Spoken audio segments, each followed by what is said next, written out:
We have established the basic lines of evidence for God's existence. Obviously, not everyone agrees with this position. As we discussed, these arguments do not prove that God exists, and there are other opinions on how to interpret the evidence. We are now going to take a look at the major worldviews that disagree.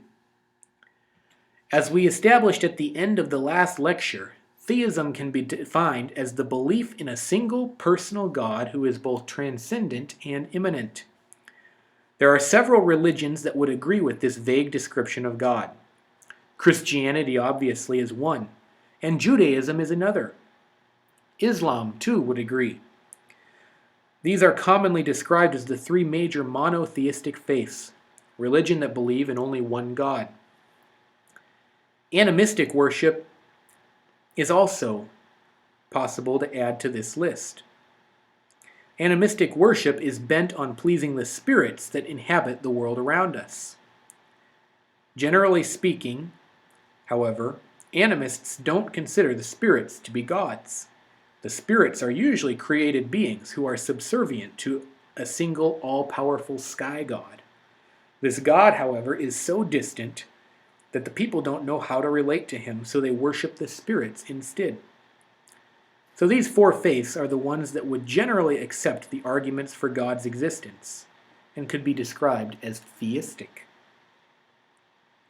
Any worldview that does not accept this definition must reject some aspect of general revelation and can therefore be considered anti-theistic.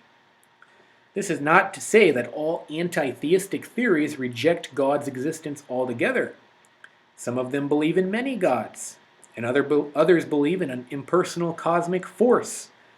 But since these ideas conflict with our definition of theism, they are said to be anti-theistic. Perhaps the most obvious of the anti-theistic theories is that of atheism. Atheism rejects the existence of God altogether. To the atheist, there is no God at all, and everything can be explained in purely natural ways. All arguments for God's existence are rejected. Atheism generally leads to one of two extremes: either existentialism, in which pleasure and experience are the ultimate values in life, or nihilism, in which there is no meaning to life at all. Both are pretty sad conditions. Either you spend your life living for the thrill of the moment, or you spend your life in depression because there is really nothing to live for at all. Common examples of atheism include secular humanism, which is focused on improving humanity through the pursuit of the common good. Human beings are seen as the ultimate reality, and life is all about being good people, though this becomes difficult when you have no external moral compass. Buddhism is another example of atheism. This might surprise you because in popular thought, people tend to think of Buddha himself as the god of Buddhism. This is not true. Buddha was simply a philosopher and is not worshipped as a god. Buddha's teachings were focused on this life alone. He was focused on overcoming pain and suffering by following the Eightfold Path to achieve a state of enlightenment or satisfaction in life. Agnosticism is closely related to atheism, but it makes a key distinction. To the agnostic, God may exist, but it is impossible to know one way or the other. This view has become more popular in recent years as postmodernism has caused people to avoid absolute statements. A popular agnostic quote reads, "There is more to life going on than we are fully aware of, but only the arrogant claim to know precisely what it is, and only the ignorant dismiss it without consideration." So basically, to agnostics, theism is arrogant and atheism is ignorant. This comic is not too far from the truth.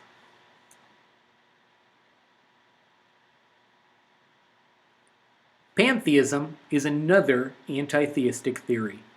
This theory teaches that all finite things are merely aspects, modifications, or parts of one eternal and self-existent being.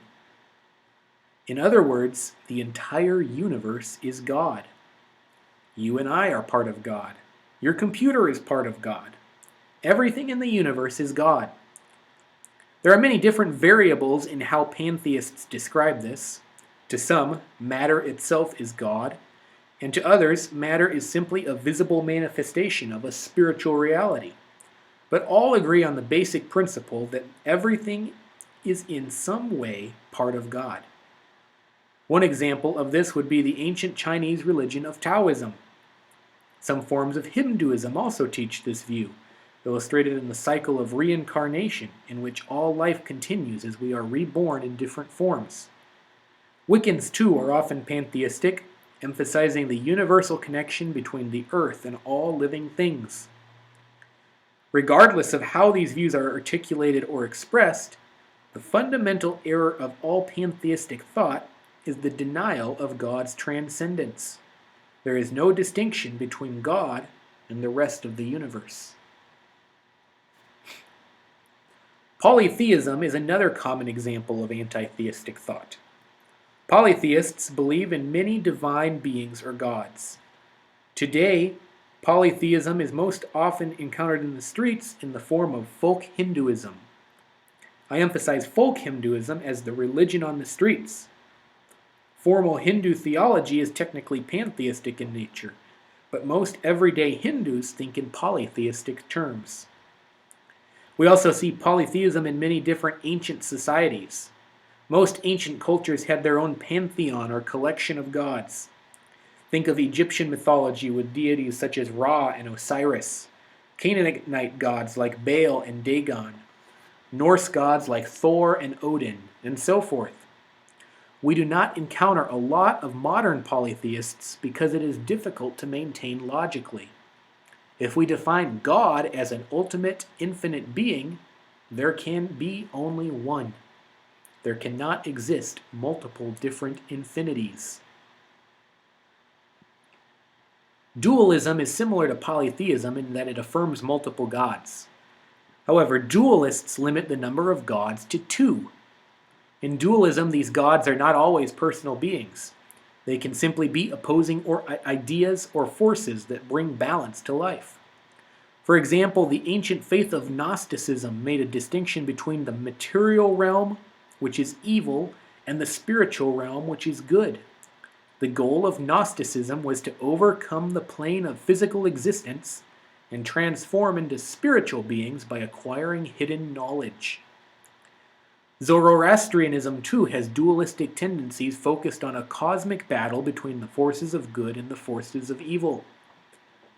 The ancient philosopher Plato also taught a type of dualism in his distinction between forms and shadows.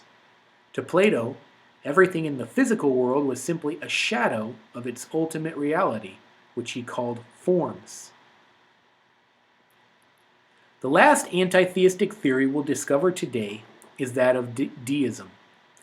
Deism is actually quite close to theism. Like theism, deism teaches that the universe was created by a personal creator.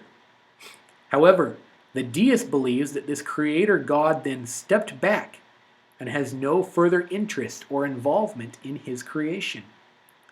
This worldview was popular at the time of our nation's founding, and many of our founding fathers, such as Thomas Jefferson and Benjamin Franklin, were deists. Deism describes God as a watchmaker who put the clock together, wound it up, and got it going, then left to let it run its course. The fundamental error of deism is a denial of God's immanence. To the deist, God is completely separate from his creation.